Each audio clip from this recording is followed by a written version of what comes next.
Um, so my grandma's Catholic. And my mom rebelled against her when she was younger to separate herself from the Catholic Church to join another version of Christianity that's quite popular in Brazil called spirituality. Spiritualism? I think it's spiritualism in English.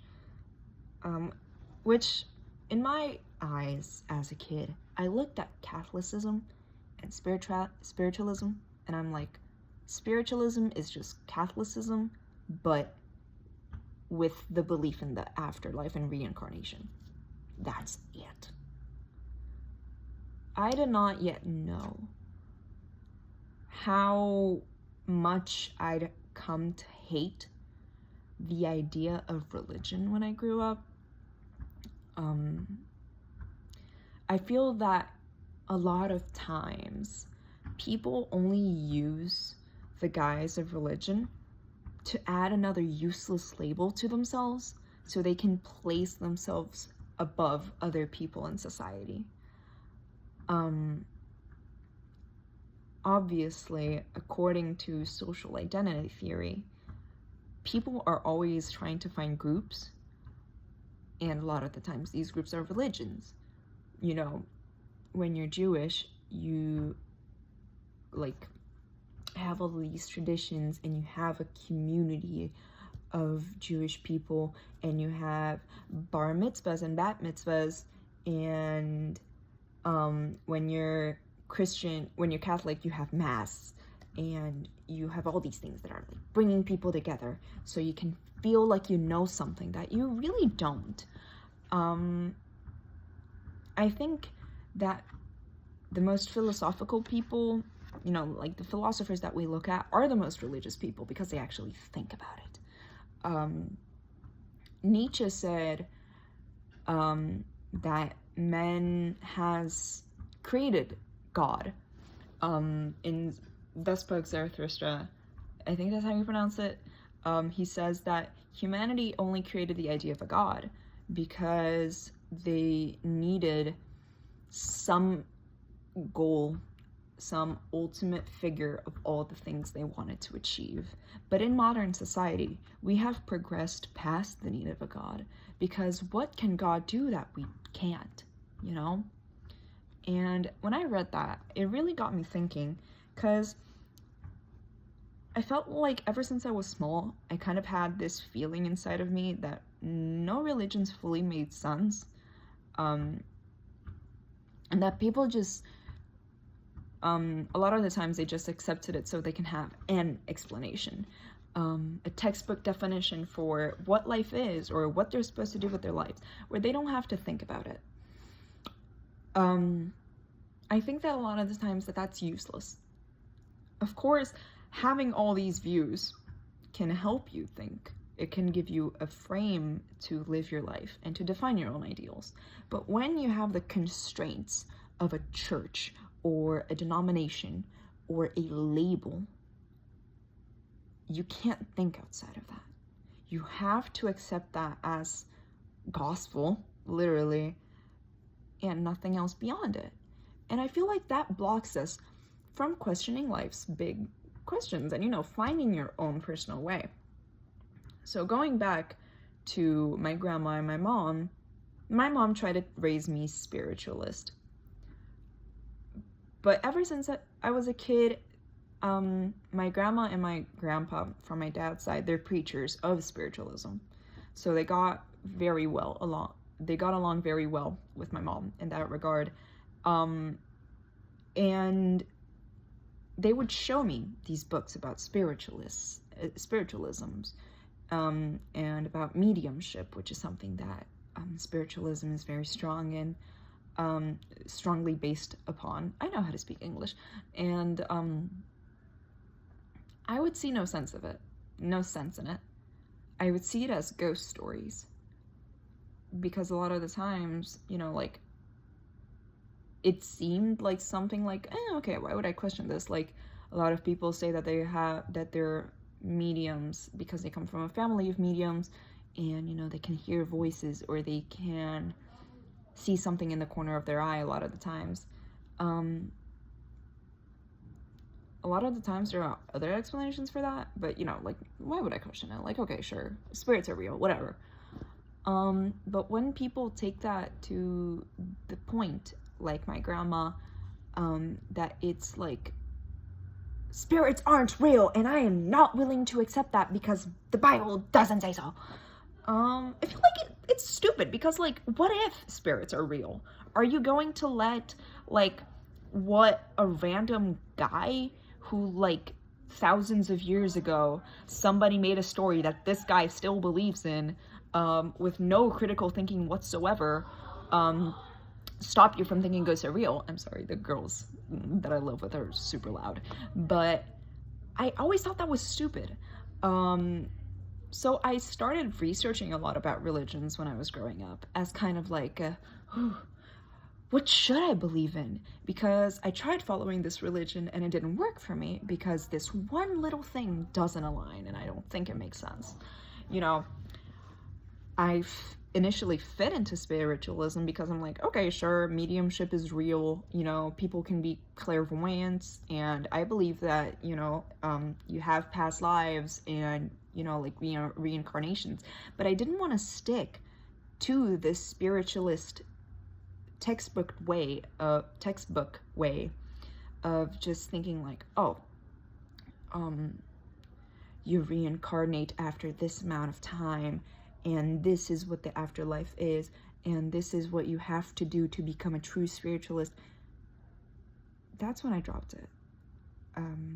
When I was growing up, I once went to my mom and I said, Mom, I think I have depression, because I was not feeling okay. And she said something that, it was the first time she had said anything like that, and stuck with me for life. She said, I think you only need more Jesus in your heart. She made me sit throughout like maybe an hour or two long lecture. What? People take kids to church and complain that they can't sit still. But it's because kids still have that sense of curiosity about the world, of being like, why should I sit here just like listening to what this guy wants to say? I want to like find out my own stuff. So I hate when people, you know, like try to justify that with like, oh, you only need more Jesus in your heart. Because what is Jesus? What is Jesus and what is God supposed to represent, if not a quick explanation for the things that we didn't understand when these religions were created?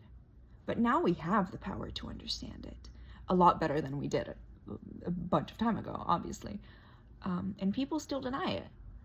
Like, obviously, a super big, strong guy didn't create the universe out of dust. That's just not realistic. And I feel like people wanting to believe that there's a higher power beyond that, it's a very cope-y thing to do.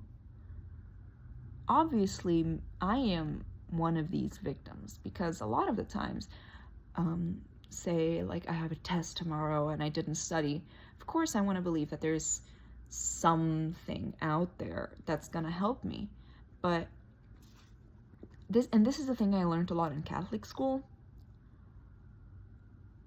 A lot of people will only use that as an excuse to not take accountability for themselves. When you say something is just up to the universe or up to God, you don't have to actually work for it, because it's destiny, right? When somebody says, oh, it was God's plan, when somebody has passed away, you don't have to process that confusion and that grief, because, oh, it was just God's,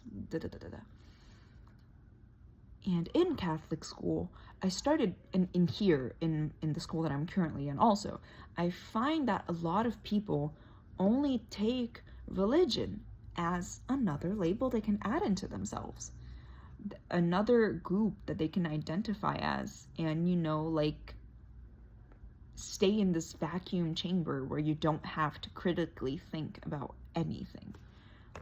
Oh, low powered. Whoops. Obviously, it's easier for you to just take a thing and just stick to it and never think about why we're here or what I was made to do. And I feel awful that people look at people who try to find these answers for themselves on their own terms, and they're like, oh, you're self-centered. There are so many communities that you can be a part of. You can be queer, you can be straight, you can be part of a country, you can be part of a book club.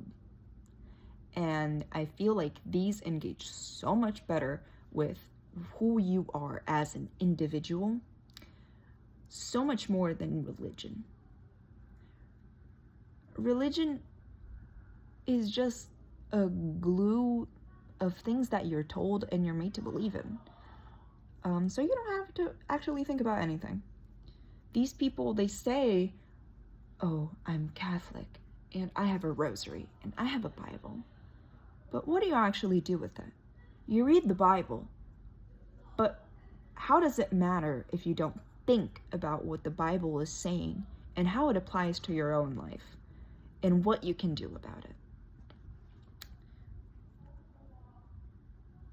What matters if you can't apply it to your life and if it has no meaning to your life? If it's just something that you're reading because you were told you have to read it because X and Y. I think a good analogy for this is when I was a kid, I hated PE. I still hate PE. I hate PE with all of my being. I don't have to take it anymore, God bless, but I hated it. And so, when I was in like 5th or 6th grade, I would go to the principal's office because I didn't want to do PE.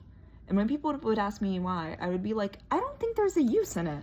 Like, obviously sports are good and sports are healthy, but what's the point if I don't want to do a sport? If we're just running around like monkeys for 45 minutes and it has no purpose whatsoever. We could be doing something fun. We could be doing something that applies more personally to us. But no, we're just doing this for no reason whatsoever. And nobody else questioned that. Everybody else was just like, okay, time to do PE. And yeah, these things, like this sense of critical thinking and of questioning things, is something that not a lot of people have. I can't have conversations where I just question everything and anything with people anymore, because I feel like that also has a lot to do with the state of the world right now, obviously. With so many things going on, it's easier and you feel like a better person if you look at what is happening and you're just like, there is a bigger reason for all of this. I was very young when not very young, but I think after the whole spiritualism shabacle, I remember thinking, why would a loving God make us suffer so much? Why would a loving God create, like a fake sense of meritocracy in contemporary society or whatever it was?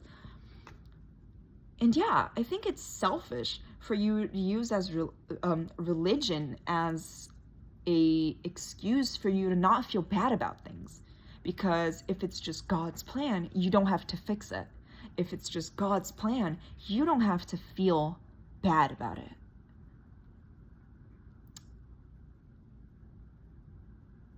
So many kids at my school only say that they're Christian because it makes them feel superior. It makes them feel like they're good people.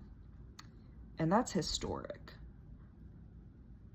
It's such a funny thing in history when a person says, oh, I believe in this religion, but I disagree on this very small thing, so I'm going to create an entire new church for that. What? Why create an entire new church? So you can teach other people to think the same way as you do? There's just so many people out there, and they all think so differently.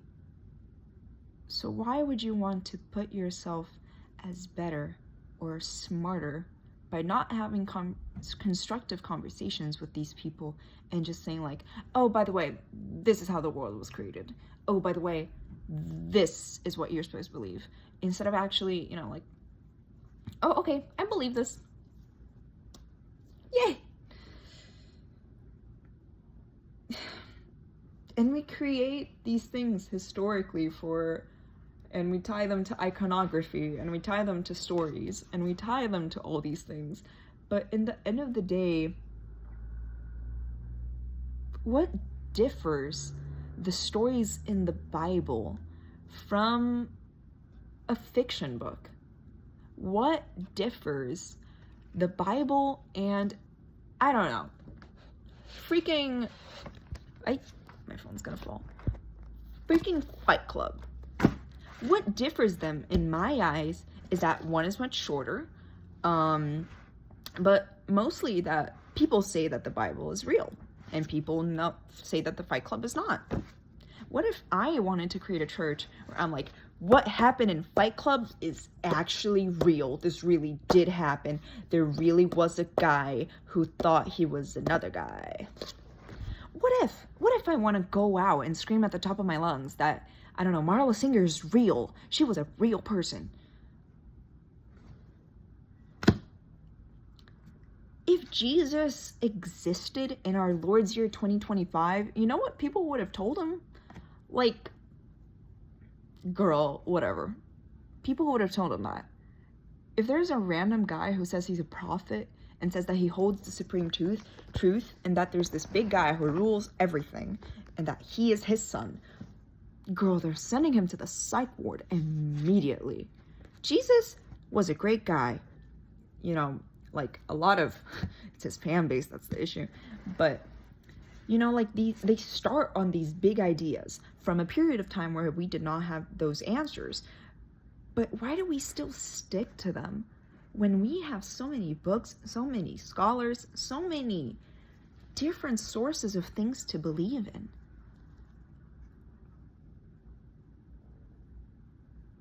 You know, like, so many religions are so old, and I feel like to a point we just stick with them because our families taught us to, and because it's just historic. All these ideas are so old, and a lot of people know they don't apply it to us anymore. Like, the Bible says, like, I don't remember what it is right now, but it's like, oh, if you do this, you're gonna get stoned to death. We don't do that anymore, sweetie. But then people only get rid of that part, but they still use it as an excuse to justify their things. How many Christians do you know? How many Republic Christians do you know that use inexistent quotes from the Bible to justify their actions? That use a book from a bajillion years ago to justify what they're doing a bajillion years later? They're just using it as an excuse. But what differs the people that are using it as an excuse now and the people who were using it as an excuse when the Bible was written? I sound so angry. Yeah, I feel like ultimately people, most of the times, they stick to religion without becoming spiritual. They just stick to it in a non-significant way that is just so superficial, not even saying a prayer before going to sleep, or like not acknowledging with them and searching within themselves what it means to believe in these things and to identify with that religion. They just get in on it with no sense of critical thinking. Yeah, that's what I have for my little rant about religion. Okay, bye.